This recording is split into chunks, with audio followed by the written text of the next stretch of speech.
a entrar en tema.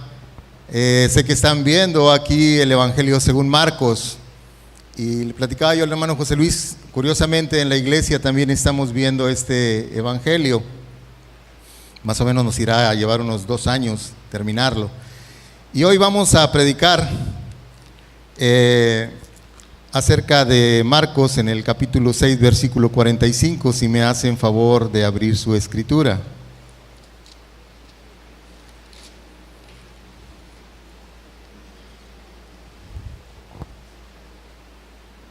Dice la palabra del Señor en el nombre del Padre, del Hijo y del Espíritu Santo.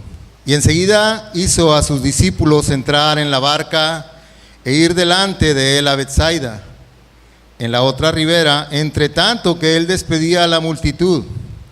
Y después que los hubo despedido, se fue al monte a orar. Al venir la noche, la barca estaba en medio del mar y él solo en tierra. Y viéndole remar con gran fatiga, porque el viento les era contrario, cerca de la 4ª vigilia de la noche, vino a ellos andando sobre el mar y quería adelantárseles. Viéndoles ellos andar sobre el mar, pensaron que era un fantasma y gritaron, porque todos le veían y se turbaron. Pero enseguida habló con ellos y les dijo: tened ánimo, yo soy, no temáis. Y subió a ellos en la barca y se calmó el viento, y ellos se asombraron en gran manera y se maravillaban, porque aún no habían entendido lo de los panes, por cuanto estaban endurecidos en sus corazones. Vamos a orar. Padre, te damos gracias, Señor, por tu palabra, Señor, porque sabemos que es viva y eficaz, Señor, y que va a hacer en nuestra vida, Padre, el trabajo que tiene que hacer. Te doy gracias, Señor, por este tiempo que nos das de poder compartir, Señor. Yo te ruego que sea tu Espíritu Santo, Señor, el que tome control de esta reunión, Señor. Que únicamente yo sea un portavoz, Dios, de lo que tu palabra dice, Dios.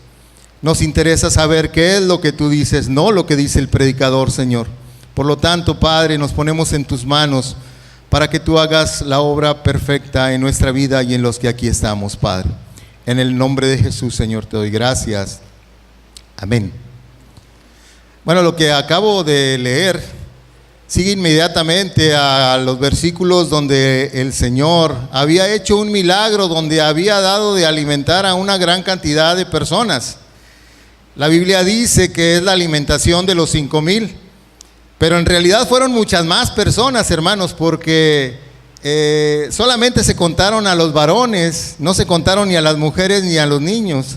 Y parece ser que Marcos está utilizando algunos de los textos del Antiguo Testamento donde solamente se contabilizaba a los varones. Ustedes recordarán cuando salió el pueblo de Israel de Egipto.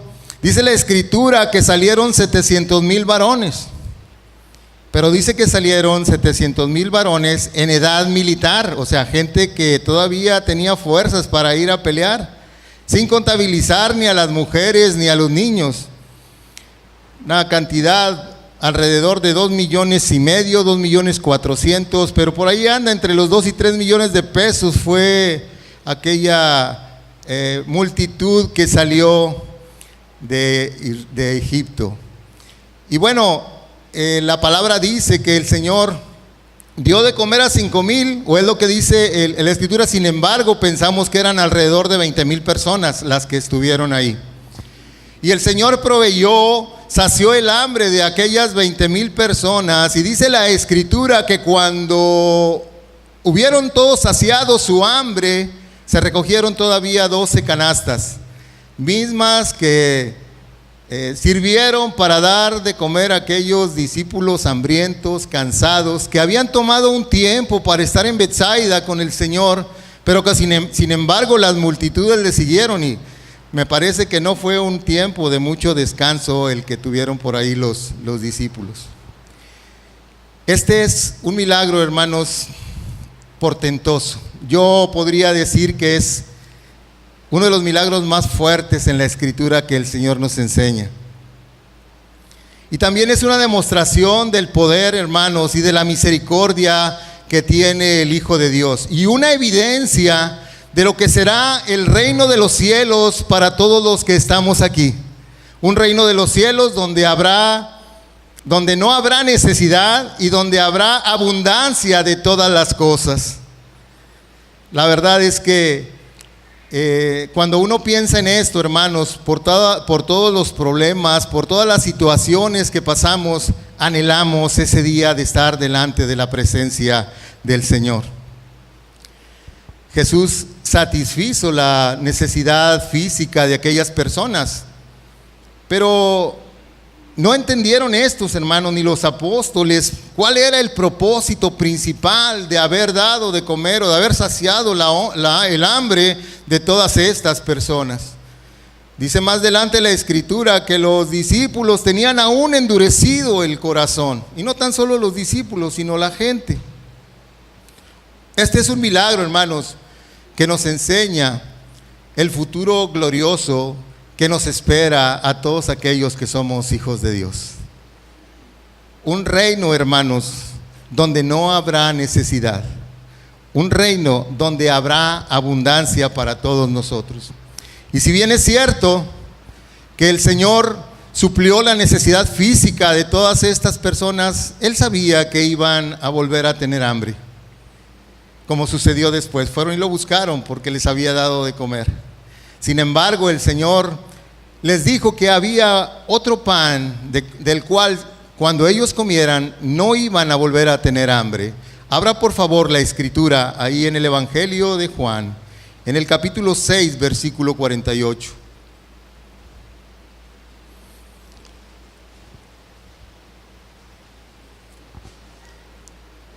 Dice la palabra: yo soy el pan de vida. Vuestros padres comieron el maná en el desierto y murieron. Este es el pan que descendió del cielo, para que el que de él come no muera. Yo soy el pan vivo que descendió del cielo. Si alguno comiere de este pan, vivirá para siempre. Y el pan que yo daré es mi carne, el cual yo daré por la vida del mundo. Ese es el pan, hermanos, que va a saciar por la eternidad a aquellos que amamos y que creemos en el Señor. Amén. Ahora, a estas alturas, el Señor ya tenía más de un año predicando en todo lo que era Galilea y su región. Y no tan solo Él, sino que también ya los discípulos estaban haciendo milagros. Él ya les había dado esa autoridad para que ellos echaran fuera demonios, para que ellos sanaran a las personas. Dice la Escritura que en el capítulo 6 que Herodes estaba preocupado por Jesús porque pensaba que era Juan el Bautista. Dice que su nombre se había hecho notorio por todo aquello que el Señor venía haciendo. Y tenía razón Herodes en estar preocupado. Cuando Jesús hizo este milagro portentoso, dice la Escritura que querían llevárselo a Jerusalén y hacerlo rey. Mire, abra por favor ahí en el libro de Juan, el capítulo 6, versículo 14. Vamos a estar leyendo muchos versículos, hermanos. Dice la palabra: aquellos hombres entonces, viendo las señales que Jesús había hecho, dijeron: este verdaderamente es el profeta que había de venir al mundo. Pero entendiendo Jesús que iban a apoderarse de él y hacerle el rey, volvió a retirarse al monte solo. Esa palabra, hermanos, que habla la Escritura que dice apoderarse, es una palabra que en el griego se traduce como arpazo, como si fuera un zarpazo, ¿sí? Que significa tomar por la fuerza o secuestrar. La gente quería llevarse a Jesús a Jerusalén para hacerlo rey. Y cómo no, hermanos, habían encontrado a un hombre que era capaz de saciar el hambre de la muchedumbre. Habían encontrado a un hombre que era capaz de sanar cualquier tipo de enfermedad. Era un buen candidato para hacerlo rey. Un buen candidato para hacerlo rey. Y claro, Jesús pensaba que si no iba voluntariamente, lo iban a secuestrar, como dice la palabra, se lo iban a llevar por la fuerza, de tal manera que dice la Escritura que él se retiró al monte a orar. Así que Herodes, hermanos, sí tenía de qué preocuparse. Sí tenía de qué preocuparse. aunque los motivos de aquella gente, hermanos, estaban equivocados, porque ellos pensaban que la llegada de Jesús era la llegada de un libertador que venía a librarlos de la opresión que tenían del pueblo romano. Ellos pensaban que era un revolucionario que iba a establecer su reino aquí en la tierra y que los iba a librar de la opresión que había de parte del gobierno romano, de parte del pueblo romano, y no era así. Ciertamente Jesús sí fue un revolucionario, pero su revolución fue espiritual. Jesús hablaba verdades espirituales, Jesús hablaba verdades eternas, verdades celestiales. No venía a destituir a nadie aquí en la tierra, no venía a tumbar a ningún gobierno. Y curiosamente, hermanos, para estos momentos, los discípulos tenían exactamente los mismos pensamientos. Ellos pensaban que Jesús iba a establecer su reino aquí en la tierra. Ellos pensaban que la llegada de Jesús también iba a luchar contra aquellos enemigos de Israel y los iba a vencer. No entendían todavía quién era el Mesías, no entendían absolutamente nada del reino hasta este momento. Dice el libro de los Hechos en el capítulo 1, versículo 6: entonces los que se habían reunido le preguntaron diciendo: Señor, ¿restaurarás el reino de Israel en este tiempo? Y él les dijo: no os toca a vosotros saber los tiempos o las sazones que el Padre puso en su sola potestad. Había confusión entre la gente. Y si ustedes recordarán, también Salomé, la madre de Jacobo y de Juan, pidió al Señor que cuando estuviera en su reino pudiera sentar a uno de sus hijos a su derecha y otro a su izquierda, pensando que el reino del Señor era un reino terrenal. Y hoy diríamos, bueno, quizá Jacobo quería ser el secretario de gobierno y Juan el tesorero, no sé. Ellos querían hueso, ellos querían tener parte en el reino del Señor, pero no era así, no era así. Cuando las expectativas de la gente no se cumplieron, en el sentido de que Jesús no era aquel libertador que venía a librarlos del yugo romano, entonces le empezaron a rechazar.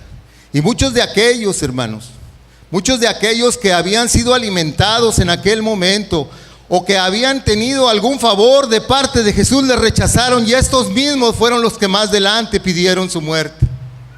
Así somos de agradecidos, hermanos. Así somos de agradecidos nosotros también. Hoy en día, hermanos, muchas personas se acercan a la iglesia con motivos equivocados. Hoy muchas personas piensan que el venir a Cristo es solamente para obtener bendiciones materiales, para ser bendecido en la salud. Y ese no es el propósito al que Dios nos ha llamado.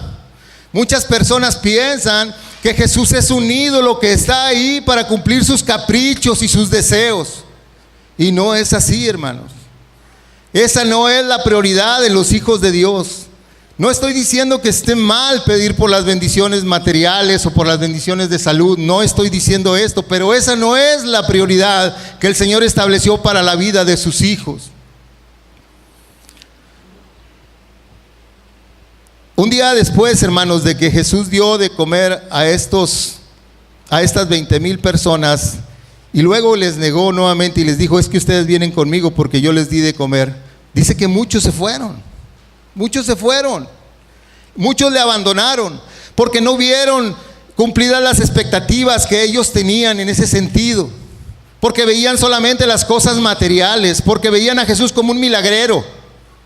Hoy, como mucha gente lo ve hoy. De hecho, les dijo el Señor a sus discípulos: ustedes también quieren irse.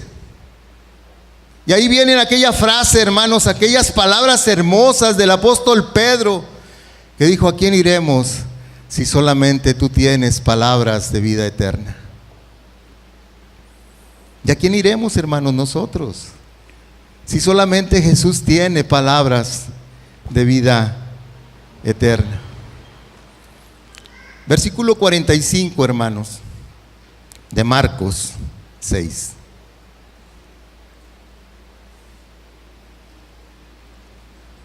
Dice la palabra: enseguida hizo a sus discípulos entrar en la barca e ir delante de él a Betsaida, en la otra ribera, entre tanto que él despedía a la multitud. Y después que los hubo despedido, se fue al monte a orar. Ya explicamos que fue tanta la euforia de la gente que quería llevarse a Jesús y proclamarlo rey. Por lo menos ya tenía 20,000 seguidores. Había 20,000 gentes ahí que le iban a seguir. Dice la palabra: enseguida hizo que sus discípulos entraran en la barca. Este verbo hizo, hermanos, es un verbo en modo imperativo. Es un mandamiento. Jesús los obligó a subirse a la barca. Les mandó que se subieran a la barca y que se fueran de aquel lugar. Seguramente, hermanos, pensando que aquellos discípulos estaban inmersos en toda esa euforia que tenía la gente de que lo querían hacer rey. Jesús les ordenó que se fueran en ese mismo instante.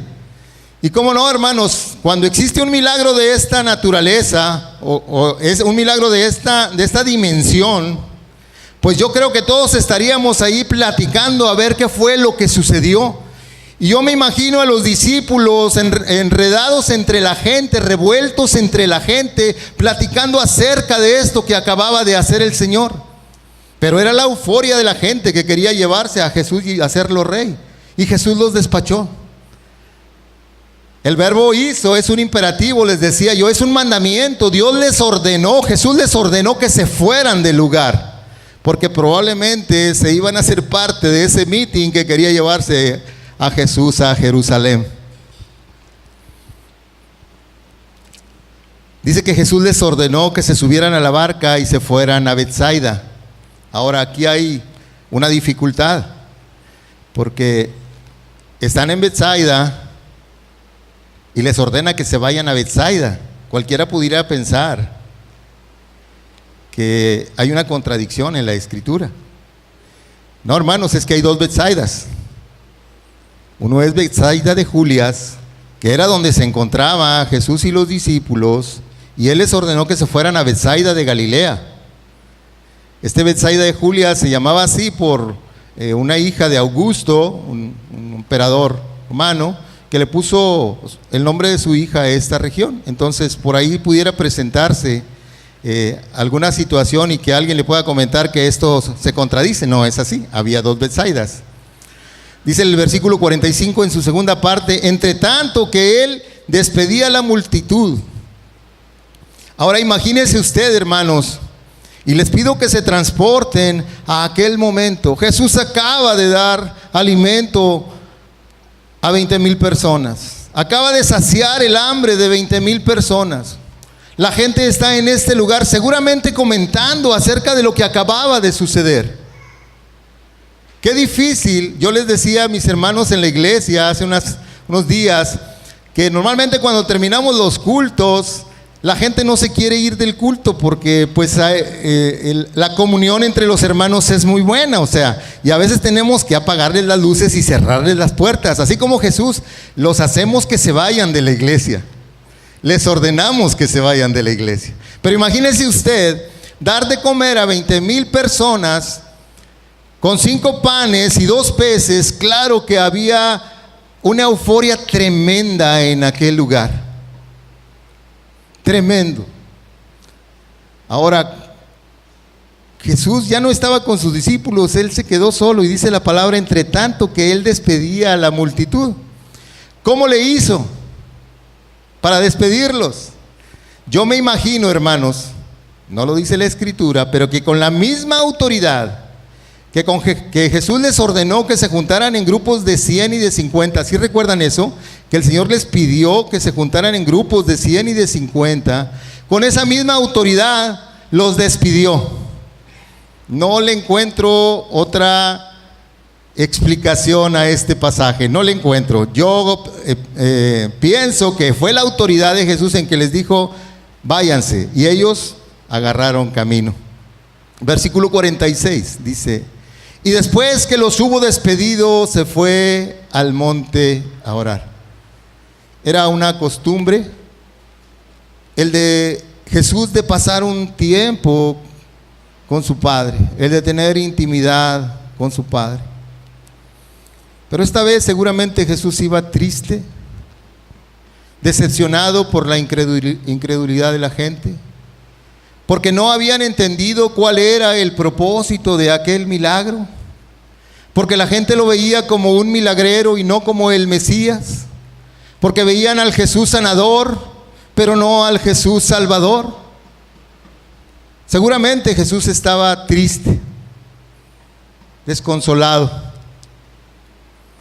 Y dice la Escritura al principio del versículo 6, que la popularidad de Jesús, dice, se había hecho notoria. Y es por eso que Herodes se preocupaba de saber quién era Jesús y qué era lo que estaba haciendo. Ahora, muchos recordamos, hermanos, el primer milagro de Jesús. ¿Se recuerdan cuál fue el primer milagro de Jesús? Cuando convirtió el agua en vino.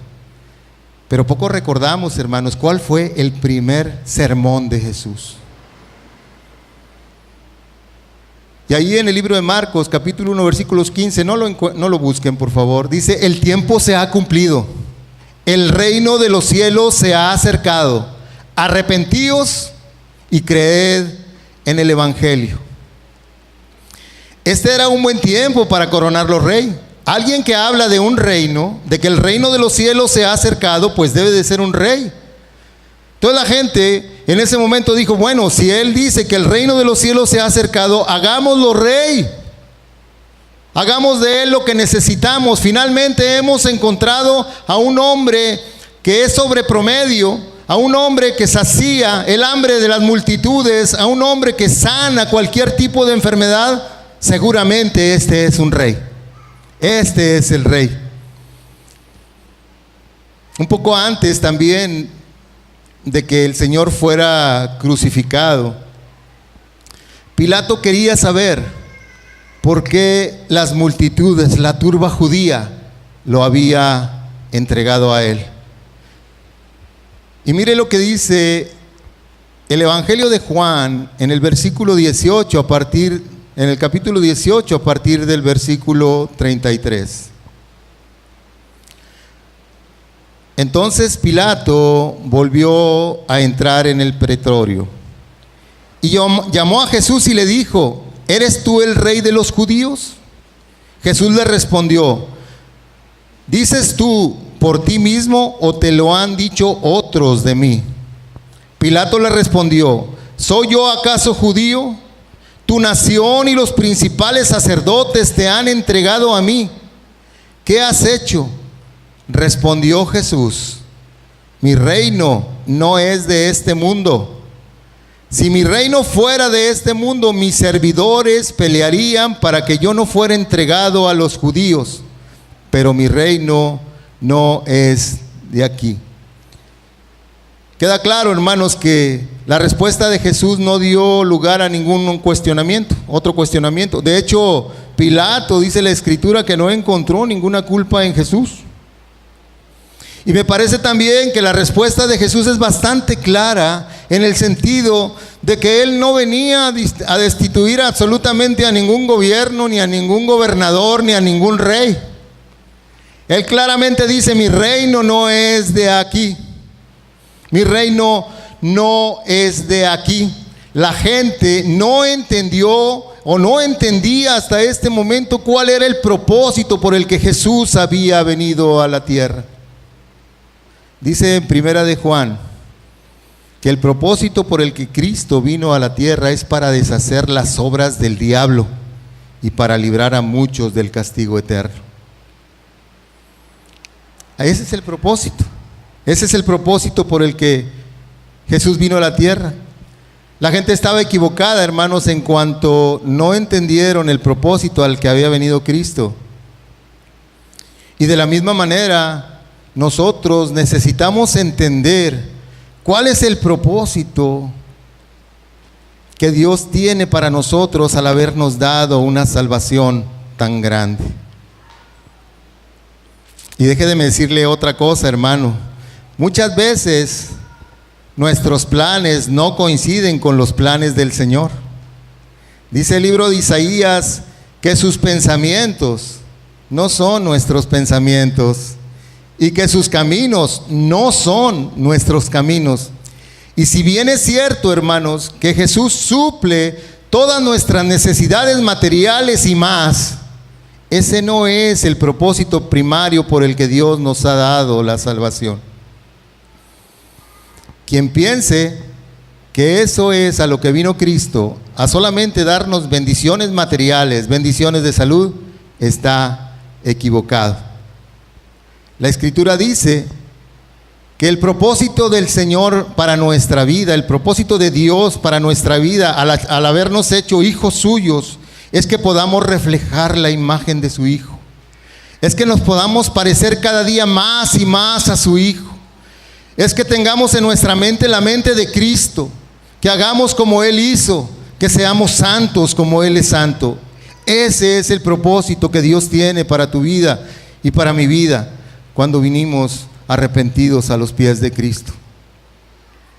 Lo material, la salud, siempre entrará en un segundo plano. Siempre entrará en un segundo plano.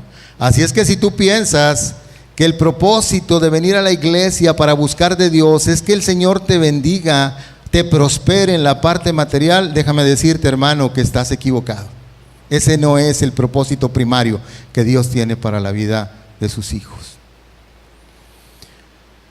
Y podemos ver, hermanos, en las peticiones que se manejan en las iglesias, en la mayor parte de las iglesias. Si nosotros contabilizamos o separamos el número de peticiones que se hacen en una iglesia y cuáles son los motivos principales de esas peticiones, están en dos rubros: la parte material y la parte de salud. Porque todavía estamos inmersos aquí en la tierra, porque todavía pensamos en las cosas terrenales y nosotros debemos de sembrar para las cosas del reino. Nunca he escuchado, o nunca he tenido en mis manos una petición donde diga: hermano, como iglesia necesitamos que hoy oremos para que el Señor refleje cada día más la imagen de su Hijo en cada uno de los miembros de la ebook.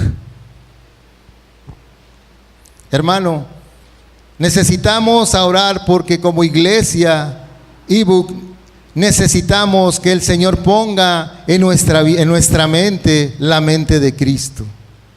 Todavía estamos inmersos, hermanos, en las cosas terrenales. De hecho, esto es lo que sucede con muchas de las personas o de muchas de las iglesias, y lo hacen para retener a la gente, lo hacen para que la gente no se les vaya, lo hacen para atraerlos. Hablar de prosperidad, ¿a quién le desagrada hablar de prosperidad? A nadie. ¿A quién le desagrada que le digan que va a tener salud y que se va a curar del cáncer y que se va a curar de la leucemia y que se va a curar del infarto que le dio? A nadie nos desagrada. Esa es una arma que Satanás ha utilizado para desviar la predicación del Evangelio. Las multitudes es lo que pasaba con ellos. O sea, buscaban a Jesús por el favor que pudieran tener de parte de Él. Veían en Jesús a un predicador de la prosperidad. Eso era lo que ellos venían, les reconocían, les decía ahorita, como el sanador, como aquel que podía proveer, pero nunca le vieron como el Mesías. Aunque siempre, dicho de paso, ha habido un remanente fiel. Versículo 47, por favor. Al venir la noche, la barca estaba en medio del mar y él solo en tierra. Y viéndole remar con gran fatiga, porque el viento les era contrario, cerca de la cuarta vigilia de la noche, vino a ellos andando sobre el mar y quería adelantárseles, Viéndole ellos andar sobre el mar, pensaron que era un fantasma y gritaron, porque todos le veían y se turbaron. Pero enseguida habló con ellos y les dijo: tened ánimo, yo soy, no temáis. Y subió a ellos en la barca y se calmó el viento, y ellos se asombraron en gran manera y se maravillaban porque aún no habían entendido lo de los panes, por cuanto estaban endurecidos en sus corazones. Los judíos dividían la noche en 3 etapas: al anochecer, al oscurecer, a la medianoche y después de que cantaba el gallo. Pero los romanos lo hacían cada 3 horas, de las 6 a las 9 de la noche, de las 9 de la noche a las 12, de las 12 a las 3 y de las 3 a las 6. Ahora, dice la Escritura que ya era la 4ª vigilia, ya era bastante tarde o bastante temprano, como usted lo quiera ver. Ahora, no es la primera vez, hermanos, que los discípulos se encuentran en una situación como esta. Ya anteriormente habían estado arriba de la barca, los había tomado una tormenta, los había zarandeado y fueron y buscaron al Señor y le dijeron: Señor, levántate que perecemos. Mira, y cuando el Señor se levantó, dice la Escritura que reprendió al viento y reprendió al mar y vino una gran bonanza. ¿Sí recuerdan ese pasaje cuando iban a la tierra de los Gadarenos? Esa fue la primera vez que a los discípulos les tomó una tormenta arriba de la barca. Después de que el Señor reprendió al viento y reprendió al mar, vino aquella expresión, hermanos, de incredulidad por parte de los discípulos.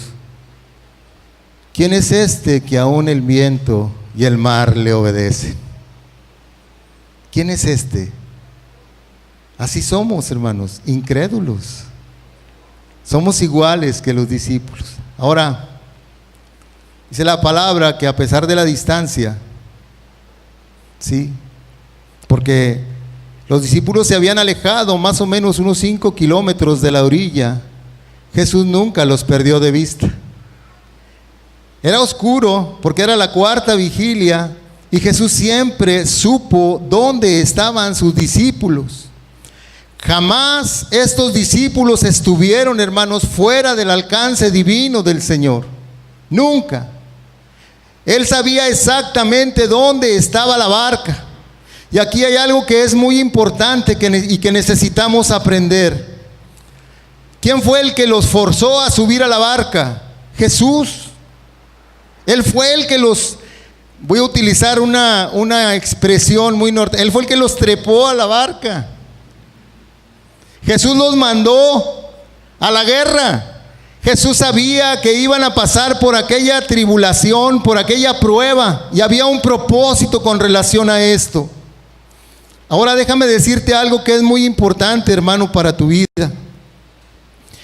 El hecho de que estés pasando por alguna prueba, por alguna situación difícil, no quiere decir que estés fuera de la voluntad de Dios. No quiere decir que estés fuera de la voluntad de Dios. Muchas veces Dios nos pasa por este tipo de situaciones para mostrarnos más su gloria, para enseñarnos a confiar en Él. Muchas de estas ocasiones tampoco, hermano, es sinónimo de que estés pasando por una lucha o por una prueba y que sea a causa de un pecado, como en muchas partes se dice. Cuando alguien está enfermo es que debes de tener por ahí algún pecado oculto que no has confesado. No es cierto. Claro que el pecado tiene sus consecuencias y de eso estamos todos conscientes. Pero muchas de las situaciones es Dios el que permite que nosotros pasemos por este tipo de situación para que podamos confiar más en Él y para enseñarnos más de su gloria. Finalmente los discípulos allá estaban batallando, pero nunca estuvieron fuera de la protección divina, porque nuestro Dios es el que todo lo sabe y Él está en todas partes. Su grande omnisciencia le permitía saber exactamente cuál era la situación por la que estaban pasando sus discípulos. Además, Él los había mandado. Decía el siervo Job, él ve mis caminos y cuenta todos mis pasos. Y el autor de los Hebreos en el capítulo 4, versículo 13 dice, no hay cosa creada que no sea manifiesta en su presencia. Antes bien, todas las cosas están desnudas y abiertas a los ojos de aquel a quien tenemos que dar cuenta. Absolutamente nada, hermanos, absolutamente nada escapa a los ojos de Dios. No importa lo difícil que sea la situación por la que estás pasando, no te has alejado de la protección divina. Si tú eres un hijo de Dios, Dios sabe cuál es la situación por la que tú estás pasando y no te va a dejar. Déjame decirte algo, que el Señor nunca llega tarde. Él nunca llega tarde. Ahora, también aquí hay algo que es importante en lo que podamos reflexionar y que me parece que debemos de tocarlo. Si tenemos un Dios omnisciente, que todo lo sabe, que está en todos lugares, que todo lo puede, un Dios omnipresente, cualquier pecado que haya en tu vida, por muy escondido que lo tengas, Dios lo conoce. Y yo pensaría 2 veces en ofender a mi Padre, porque yo sé que aunque el mundo no sepa mi maldad, Dios sí la conoce. Dios sí la conoce. Ahora, hermanos, en esta barca había por lo menos 4 marineros experimentados. Ahí estaba Pedro, estaba Andrés, su hermano, ahí estaba Jacobo y estaba Juan. Eran 4 hombres que conocían del mar, que sabían lo que era navegar. Y dice la Escritura que estaban pasando grandes dificultades. Ahora, esto es importante entenderlo, hermanos, porque el viaje entre una Betsaida y otra Betsaida era un viaje de 8 kilómetros. Este viaje se hacía en un máximo de 2 horas. Ellos tenían, hermanos, entre 8 y 9 horas remando. Entre 8 y 9 horas dándole, tratando de salir, de sortear aquella dificultad. Dice el Evangelio de Juan, cuanto habían remado como 25 o 30 estadios. Un estadio son 185 metros, hermanos. Entonces ellos habían remado por casi 8 o 9 horas y estaban a 5 kilómetros y medio de donde Jesús los había enviado. Estaban prácticamente en medio del mar. Pero los discípulos, hermanos, estaban viendo que sus esfuerzos eran inútiles. No podían.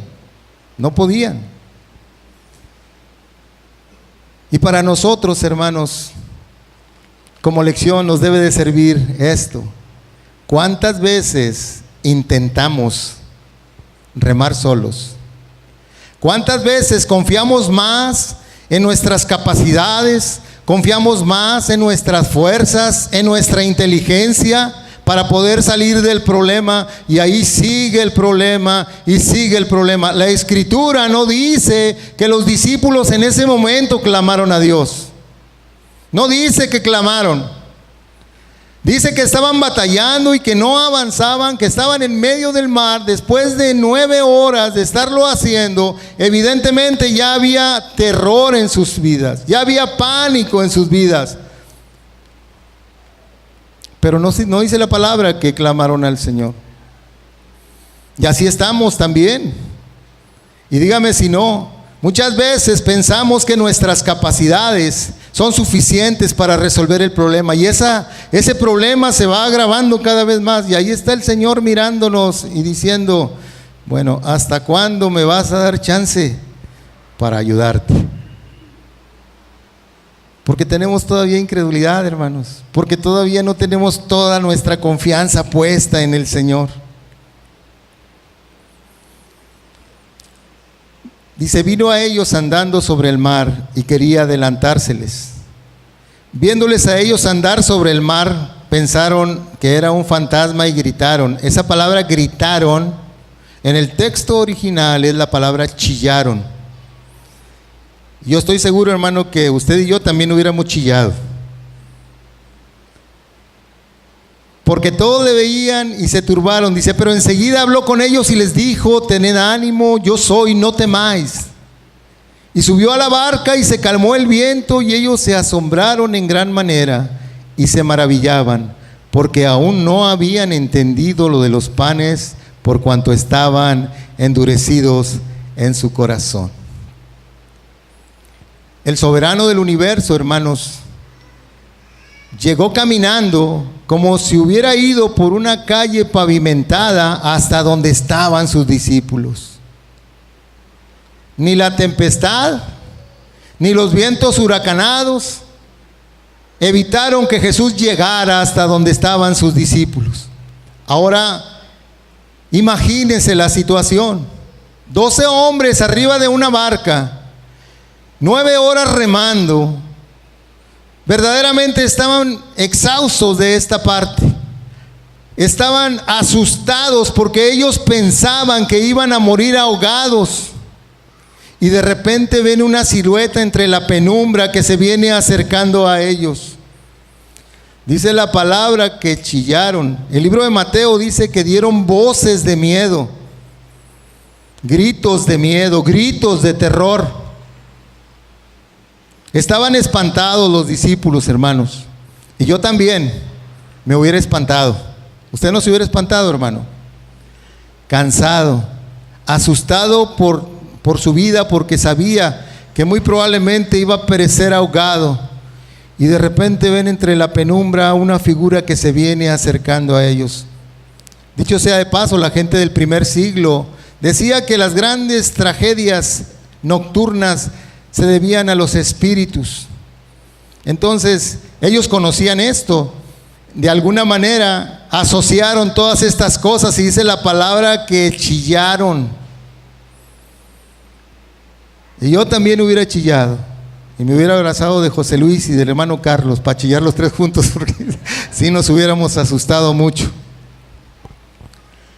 Pero inmediatamente, hermanos, vino la voz compasiva del Maestro. Tened ánimo, yo soy, no temáis. Las circunstancias, hermanos, a veces por las que pasamos, nos deberían de obligar a voltear primeramente para ver al Señor. El problema es que también somos incrédulos, hermano, muy incrédulos a pesar de ser cristianos. Los discípulos estuvieron con el Maestro. No hemos aprendido a confiar en lo que la Escritura dice que Dios tiene para mí. No he aprendido a confiar en lo que la Escritura me dice cuando me promete que Él va a estar conmigo hasta el fin. Seguimos teniendo dudas en nuestra vida, hermanos. Él debe ser, hermanos, la fuente de toda nuestra confianza.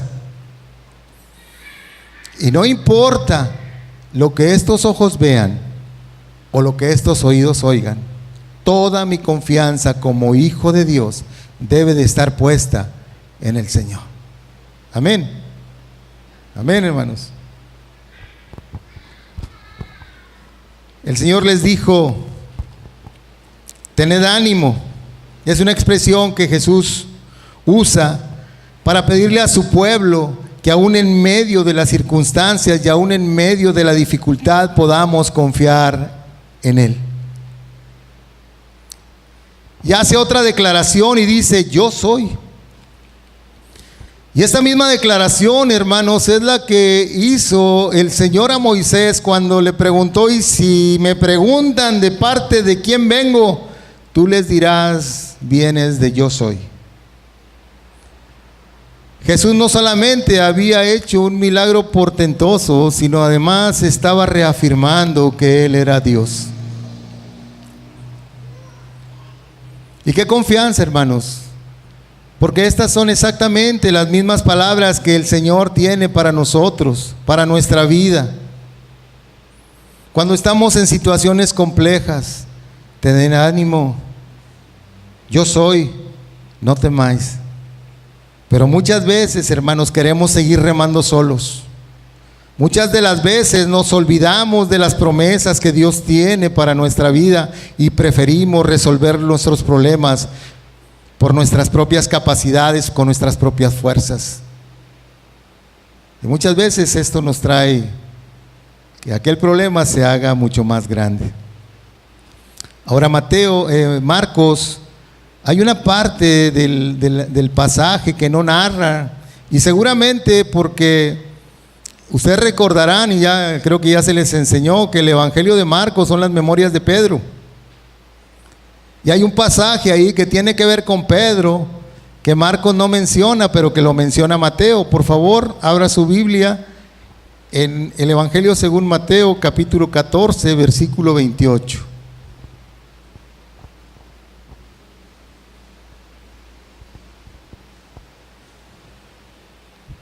Dice la palabra: entonces le respondió Pedro y le dijo: Señor, si eres tú, manda que yo vaya a ti sobre las aguas. Y él le dijo: ven. Y descendió Pedro de la barca, andaba sobre las aguas para ir a Jesús. Pero al ver el fuerte viento tuvo miedo y comenzó a hundirse. Dio voces diciendo: Señor, sálvame.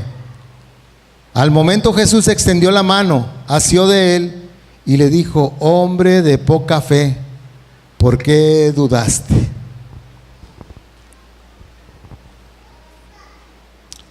La duda, hermanos, es una de las armas que más utiliza Satanás para desanimar al Hijo de Dios. La incredulidad. Pero la mayor parte de las veces, hermanos, no es Satanás, somos nosotros mismos. Decía un hermano que un día se encontró al diablo sentado fuera de la iglesia, llorando. Y le preguntó que por qué estaba llorando. Dijo: porque los de aquí adentro toda la culpa me la echan a mí cuando son ellos. Y así somos, hermano. La mayor parte de las veces no es Satanás, somos nosotros los que dudamos. Y por esa falta de fe, hermanos, es que nosotros no hemos aprovechado la abundancia que Dios tiene para nosotros. La duda, el temor, la desconfianza mata nuestra fe. No hemos aprendido a confiar plena y totalmente en aquel que nos prometió que va a estar con nosotros todos los días hasta el fin del mundo. No hemos aprendido a confiar.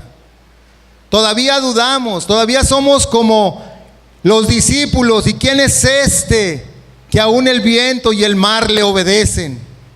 Seguimos teniendo dudas en nuestra vida, en nuestro corazón. No estamos afirmados en la fe. Y nos entra el temor y dudamos. Y nos entra el pánico y no creemos. Y vienen las circunstancias y en lugar de voltear hacia el Señor, queremos pelear con nuestras propias fuerzas. Así fallamos nosotros como cristianos. Seguimos siendo un pueblo como el pueblo de Israel, un pueblo que no cree, que no hemos podido dimensionar al Dios que tenemos, que no confiamos en las promesas de la Escritura, que estamos dudando siempre de lo que el Señor nos dice, de lo que el Señor nos promete. Claro que el enemigo tiene particular interés en desanimarnos, porque todo lo que rodea a un cristiano tiene que ver con la fe en el Señor. Pedro le dijo: si eres tú, fíjense, si eres tú, después de que le habló, manda que yo vaya a ti sobre las aguas. La incredulidad todavía en estos momentos existía en los discípulos. Dice la Escritura: porque estaban endurecidos en su corazón. a pesar de haber visto los milagros, a pesar de haber visto los prodigios, a pesar de que ellos ya eran partícipes de estos milagros y de estos prodigios, todavía seguían dudando de Jesús. Todavía no tenían una fe completa en Jesús. No estaban convencidos al 100% en Jesús. Dice el versículo 51: y subió a ellos en la barca y se calmó el viento, y ellos se asombraron en gran manera y se maravillaron. Después de haber visto todo lo acontecido, hermanos, y póngase en los zapatos de los discípulos. Están en medio del mar, sacudidos por una tormenta, asustados porque piensan que van a morir. De repente ven una figura que se va acercando a ellos, y por lo menos vieron a Pedro caminar mientras no dudó. ¿Cuántas tormentas hemos pasado nosotros en nuestra vida en Cristo? Hoy en la mañana platicaba con mi hermano Rocha y me decía acerca de las iglesias. Creo que por aquí se puso una iglesia y crecieron y se fueron. Y nuestras iglesias, hermanos, son iglesias de poca gente. Nosotros también tendremos unas 70 o 80 personas, 100 personas cuando ya va así toda la congregación, que nunca sucede así. No somos iglesias, hermanos, que crecemos exponencialmente como sucede con muchas otras iglesias, porque el confrontar a la gente con la palabra no le gusta. A la gente le gusta que le hablemos dulzuras en el oído, que les digamos que les va a ir bien y que van a ser prósperos. Confrontar a la gente y decirle que nosotros somos como aquellos discípulos incrédulos, esa es la verdad. Mientras Pedro estuvo viendo al Señor, él pudo caminar por sobre el agua, pero una vez que quitó la vista del Señor y empezó a ver la tempestad, es que se empezó a hundir. ¿Y cuántas tormentas, hermanos, no hemos pasado nosotros en el camino del Señor? ¿Cuántos de nosotros no hemos sufrido el agravio, el desprecio de la familia por haber aceptado a Cristo, por predicarles el Evangelio? ¿Cuántos de nosotros no hemos tenido el problema de que tuvimos que salir de un trabajo por predicar el Evangelio, porque a los jefes no les gustaba que no participáramos de sus mal, de lo que hacen mal, de sus fechorías?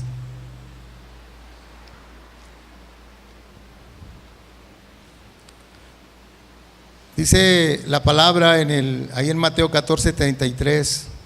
Entonces, dice, los que estaban en la barca vinieron y le adoraron diciendo: verdaderamente eres el Hijo de Dios. ¿Qué más necesitaba hacer Jesús, hermanos?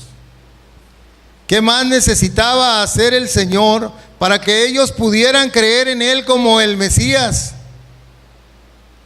Todavía ellos, les decía hace un momento, eran partícipes de los milagros y de los prodigios. Y cuando Jesús sube a la barca y se calma el mar, vuelve la tranquilidad, ellos tuvieron que confesar: verdaderamente eres el Hijo de Dios. Que en otro tiempo no estaban convencidos de que Él era el Hijo de Dios. Por lo menos eso es lo que el versículo nos da a entender.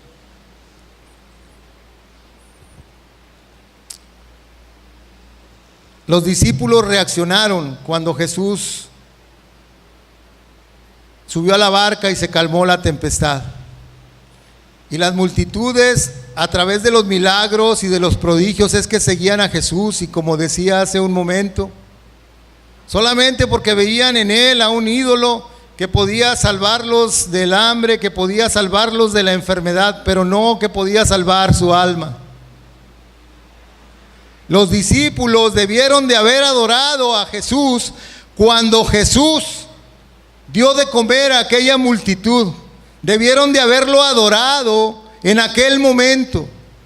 Sin embargo, hubo que pasarlos nuevamente por otra prueba y hacer nuevamente otro milagro para que ellos pudieran confirmar: verdaderamente tú eres el Hijo de Dios. Hasta entonces había torpeza en el corazón de los discípulos. No entendían el porqué de los milagros de Jesús. Ellos también veían a Jesús como aquel que podía hacer el favor. Y sí, lo veían como el Rey, pero no todavía como el Mesías. Dice el versículo 52, porque aún no habían entendido lo de los panes por cuanto estaban endurecidos sus corazones. Si ellos hubieran entendido aquel milagro, hubieran adorado a Dios en Betsaida, pero no lo entendieron. Hubo la necesidad de pasarlos por otra prueba para que pudieran entender. La pregunta para nosotros y a manera de reflexión es: ¿tenemos necesidad de que Jesús nos pase por alguna situación difícil para poder voltear y confiar en Él y decir: verdaderamente tú eres el Hijo de Dios? Nosotros que somos dueños de una salvación portentosa, y qué milagro más grande, hermanos, qué milagro más sobrenatural que la salvación de nuestra alma. Necesitamos pasar por alguna situación difícil para poder decir: verdaderamente tú eres el Hijo de Dios. ¿Qué tan endurecido, hermano, tenemos nuestro corazón? Que no hemos entendido cuál es el propósito principal que Dios tiene para nosotros como sus hijos. ¿Entendemos por qué el Señor nos ha dado esta salvación? ¿Sabemos cuál es ese propósito que Dios tiene para nuestras vidas? Me levanto todos los días diciéndole al Señor: este día quiero parecerme más a tu Hijo. Me levanto pidiéndole al Señor y diciéndole: Padre, este día que yo pueda avanzar un poco más en mis pensamientos y pensar más como pensaba tu Hijo. La Biblia dice que nosotros tenemos la mente de Cristo. O nos levantamos como cualquier otro día, o como cualquier persona que no conoce del Señor, sin darle gracias a Dios por todo lo que Él nos ha dado, por abrir nuestros ojos, por darnos la oportunidad de ver el universo, todo lo que Él ha creado.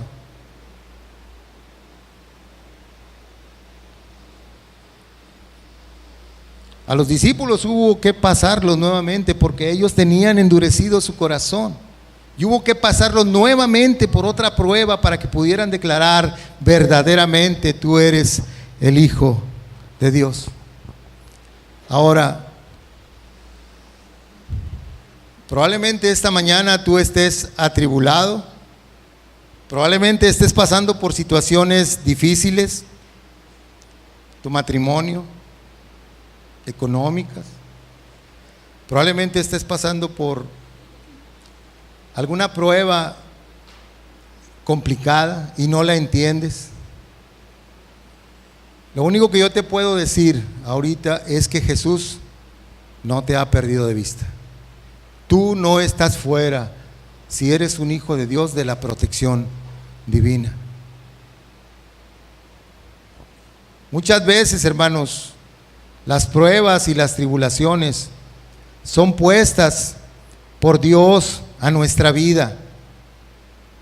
Muchas veces pasamos por situaciones complejas que no entendemos. Dios nos pasa por valle de sombras y de muerte. Y quisiéramos que las cosas fueran de otra forma, pero es necesario para nuestra vida porque Dios conoce mejor lo que tú necesitas que tú mismo. Dios conoce mejor lo que yo necesito que yo mismo. Y el pasar por estas tribulaciones y por situaciones complejas me ayudan a buscar más a Dios. Y Dios lo hace para mostrarnos más de su gloria. El Señor lo hace para que confiemos en Él. Él tiene que ser la fuente de toda nuestra confianza, hermanos. Y a lo mejor estás cansado de remar solo. Y necesitas analizar esta situación en tu vida. Quizá estás remando solo. Y quizá te encuentres como los discípulos en medio de esta tormenta, cansado, sin esperanza. Pero recuerda las palabras del Señor. Tened ánimo, yo soy, no temáis. Debemos de poner toda nuestra confianza en el Señor. O quizá no hayamos entendido todavía el propósito de la salvación que Dios ha dado a tu vida. Quizá todavía tengamos dudas y no confiemos plenamente en el Señor. Vamos a orar, hermanos. Padre, te damos gracias, Señor, por tu palabra, Señor. Gracias, Padre, porque entendemos, Dios, que como hijos tuyos y como Padre nuestro, tú estás al cuidado, Señor, de cada uno de nosotros, Dios. Yo no conozco el corazón de mis hermanos ni su vida, Señor. No sabemos por qué situación estemos pasando los que estamos aquí, Señor. Quizá algunos tengan situaciones muy graves, algunos otros no, Señor, pero tú las conoces. Te pedimos, Padre, que nos ayudes y que tu Espíritu Santo nos guíe, Señor, para poder entender el propósito que tú tienes para nuestra vida, para poder confiar cada día más en ti, Señor. Permite, Padre, que podamos buscar tu rostro en todo momento, parecernos cada vez más, Señor, a la imagen de tu Hijo, Señor, hacer como Él hizo, Padre, tener la mente de tu Hijo, Señor. Ayúdanos, Dios, que podamos voltear, Señor, y verte a ti, y que no nos suceda como sucedió con Pedro, Señor, que mientras te veía él pudo caminar por sobre las aguas, Señor, pero una vez que volteó a ver el problema se empezó a hundir, Señor. No permitas, Dios, que nuestra mirada se aparte de ti, Señor. Danos, Dios, esa confianza que necesitamos para poder entender, Señor, lo que tu palabra, Dios, tiene para nosotros en cuanto a sus promesas, Dios. Te alabamos, Señor, y te bendecimos. Y te doy gracias, te ruego, Padre, en el nombre de Jesús, Señor, que tú toques, Señor, el corazón de cada uno de mis hermanos, Señor. Finalmente, tú conoces todas las cosas, Dios. Y que nos enseñes, Señor, a pedirte ayuda, a no remar solos, Señor. Que nos ayudes, Padre Celestial, a confiar más en ti, Señor. A poder ser, Señor, dependientes de ti en todo tiempo, Padre. En el nombre de Jesús te doy gracias, Señor. Amén. Dios les bendiga, hermanos.